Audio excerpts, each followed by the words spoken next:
কোটায় নিয়োগ দেবে না, কিন্তু ডিসেম্বরে তাহলে দ্বিতীয় ধাপের প্যানেল থেকে কিভাবে নিয়োগ দিল? আপনারা কি চান দেশ মেধা শূন্য হয়ে যাক? প্রাইমারি বাচ্চারা থাকে ছোট, সেই শিক্ষিকা তার ওই স্টুডেন্টটাকে ওর নিজের সন্তানের মতো লালন পালন করে মানুষ করে। ওনারা আমাদেরকে সুপারিশপ্রাপ্ত করে এখন কেন রাস্তায় ছেড়ে দিয়েছেন? আমরা পাগলের মতো ঘুরি, রাস্তায় ঘুরি, বাসায় মুখ দেখাতে পারি না, গ্রামে মুখ দেখাতে পারি না। সবাই টিটকারি দিয়ে বলে কিরে তোর যোগদান কবে? আপনারা কি চান দেশ মেধা শূন্য হয়ে যাক? মেধাবীরা কি বাহিরে চলে যাবে? আমাদের তো উন্নয়ন দরকার প্রাথমিক লেভেল থেকে। বেসিক তৈরি হয় একটা স্টুডেন্টের প্রাথমিক লেভেল থেকে। প্রাথমিক পর্যায়ে নারীদের দরকার নেই। একটা নারী তার সন্তানকে যেভাবে লালন পালন করে মানুষ করতে পারে, প্রাইমারি বাচ্চারা থাকে ছোট, সেই শিক্ষিকা তার ওই স্টুডেন্টটাকে ওর নিজের সন্তানের মতো লালন পালন করে মানুষ করে। দ্যাটস ওয়াই প্রাইমারির নিয়োগে 60% মেয়েদের রাখা হয়েছে। আর জুলাই বিপ্লবের অনেক আগেই আমাদের সম্পূর্ণ সব কাজ সম্পন্ন হয়ে গিয়েছিল, রেজাল্টও তৈরি হয়ে গিয়েছিল, শুধু রেজাল্টটা পাবলিশ করা বাকি ছিল এই আন্দোলনের কারণে। তাহলে নতুন প্রজ্ঞাপন যে জারি করা হয়েছে সেটা হবে আগামী সার্কুলার থেকে, এটা আপনারা মেনে নেন। জনপ্রশাসন মন্ত্রণালয়, আইন মন্ত্রণালয় এবং অধিদপ্তর তিনজন মিলে যে সিদ্ধান্ত দিয়েছে, আমরা তো বলি নাই আমাদেরকে সুপারিশপ্রাপ্ত করেন। ওনারা আমাদেরকে সুপারিশপ্রাপ্ত করে এখন কেন রাস্তায় ছেড়ে দিয়েছেন?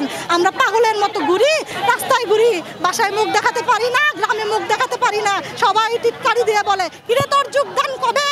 আমাদেরকে লজ্জা লাগে। এখন কি আপনারা চান আমরা আত্মহনন করি? সেই দিকে তো আমাদেরকে দাবিত করছেন। 6531 জন পরিবার এবং সেই স্টুডেন্ট, কারো রাতের ঘুম নাই। কেন? জনপ্রশাসন মন্ত্রণালয়, আইন মন্ত্রণালয়, আপনারা কি ঘাস খান? আপনারা কি বিবেক বুদ্ধি নাই? কেন আপনারা এই রেজাল্ট দিলেন? এখন কেন এমন প্রহসন? এই রায় মানি না। বিচারপতি যে এখানে বিক্রি হয়ে যায়। আমরা তো সংস্কার করেছিলাম দেশে সঠিক আইন পাবো বলে। তাহলে বিচারপতি ফাতেমা নজিব এবং হচ্ছে গিয়ে যে 24 নম্বর অ্যানেক্সে যে 6 তারিখে রেজাল্টটা হলো, কিভাবে আমাদের এগেনস্টে হলো? আমাদেরকে রেখে ওরা পদসংখ্যা বৃদ্ধি করতো বা যা খুশি করতো, সেটা তাদের ব্যাপার। কেন তারা এমন করতে পারলো? আর পুলিশ ভাইদের বলতে চাই, আমাদের ভাই বোনদেরকে আমাদের অধিকার আদায় করে নেওয়ার জন্য আপনারা বলছেন সহযোগিতা করবেন, এই তার নমুনা। আমাদের কোটায় নিয়োগ দেবে না, কিন্তু ডিসেম্বরে তাহলে দ্বিতীয় ধাপের প্যানেল থেকে কিভাবে নিয়োগ দিল? দ্বিতীয় ধাপের প্যানেল সেই একই নিয়ম, একই বিধিমালা। ডিসেম্বরের 24 তারিখে ওরা যোগদান করে ফেলছে। দ্বিতীয় ধাপ, প্রথম ধাপ চাকরি করতেছে। আমরা কি দোষ করলাম? আমরা কি দোষ করলাম ওনাদের কাছে? আর 31 জন কিভাবে 6531 জনের এই নিয়োগে স্থগিত করে দিতে পারে? এটা কিভাবে সম্ভব?